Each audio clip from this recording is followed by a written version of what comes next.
वतन पे मरने वालों का बाकी यही निशा होगा।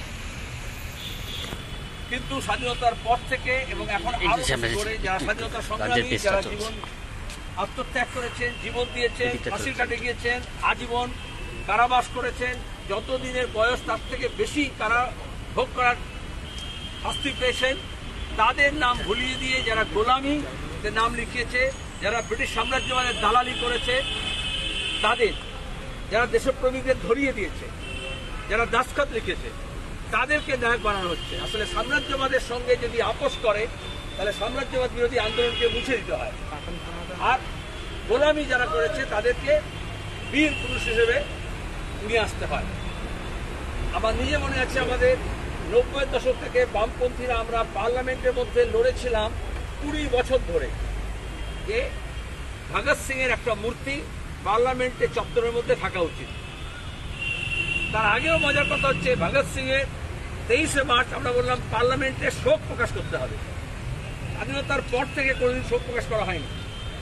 তখন এই বুর্জোয়া দলের নেতারা বললেন এবং অফিসাররা বললেন, অফিসাররা কিরকম মানসিকতা বলে, উনি তো সেন্ট্রাল অ্যাসেম্বলিতে বোমা ছুঁড়েছিলেন, তাহলে পার্লামেন্টে কি করে আমরা সেই বিল্ডিংয়ে কি করে তাদের শোক করবো?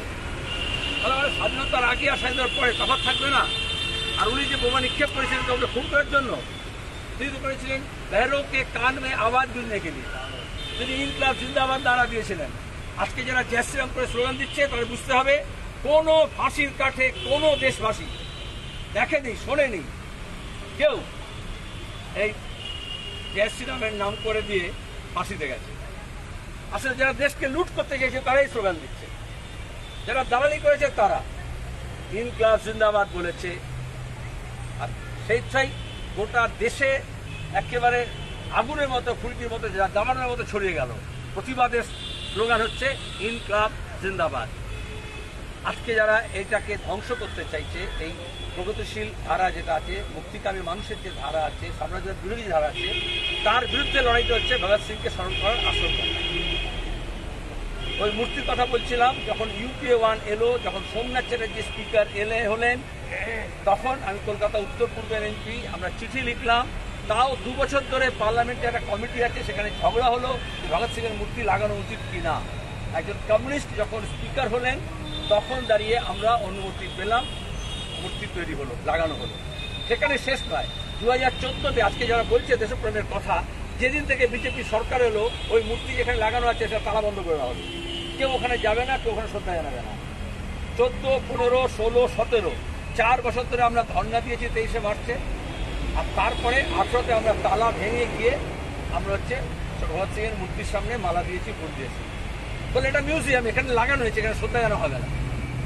আজকে দাঁড়িয়ে যারা দেশপ্রেমিক সাজছে তাদের সাথে তাদের চেহারাটা উন্মোচন করতে হবে। যারা ইলেকট্রাল বন্ড নিয়ে কর্পোরেটের দালালি করার জন্য রাজনৈতিক দলের দোকান খুলে রেখেছে এবং নির্বাচন লড়ছে, তারা কখনো মানুষের কথা বলবে না, স্বাধীনতার কথা বলবে না, গণতন্ত্রের কথা বলবে না। বরঞ্চ মুনাফা বাড়ি দেওয়ার জন্য, প্রাকৃতিক সম্পদ লুট করার জন্য তারা মানুষের যে অধিকার আছে, যেটুকু অধিকার আছে সেটাকে ছিনে নেবে। সেই জন্য আমাদের আজকে শপথ নেওয়া উচিত, আমাদের দেশের সাংবিধানিক কাঠামো, আমাদের স্বাধীনতা, আমাদের গণতন্ত্র, আমাদের সংসদীয় গণতন্ত্র, আমাদের যুক্তরাষ্ট্রীয় কাঠামো এবং সর্বোপরি আমাদের ধর্মরক্ষা নীতিকে রক্ষা করার শপথ নিতে হবে। সেটাই আমাদের বিপ্লবী ধারার ঐতিহ্য, সেটাকে আমাদের রক্ষা করতে হবে। ইনকলাব জিন্দাবাদ। তবে ভগৎ সিং আমার এখন আজকে আমরা এখান থেকে বেরিয়ে সেই শপথটা নিয়ে বেরোচ্ছি। সামনে নির্বাচনের মধ্যে দিয়ে যারা হচ্ছেন ইতিহাসটাকে বিকৃত করছেন, যারা ভগৎ সিং এর মতো যারা দেশের স্বাধীনতা আন্দোলনে শহীদ হয়েছেন, যারা তাকে মুছে দিতে চাইছেন, তাদের মুছে ফেলারই আমাদের শপথ নিতে হবে, সংবিধানকে রক্ষা করতে হবে।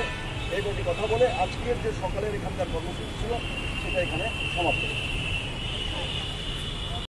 বাংলা, ত্রিপুরা, কেরালা সহ 36টি রাজ্যের মেহনতি মানুষের কথা তুলে ধরবো আমরাই। আমরা নিরপেক্ষ নই, মেহনতি মানুষের পক্ষে। উলগুলানের সাথে যুক্ত থাকুন, লড়াইয়ে থাকুন, লাইক করুন, সাবস্ক্রাইব করুন এবং বেল আইকনটি প্রেস করুন।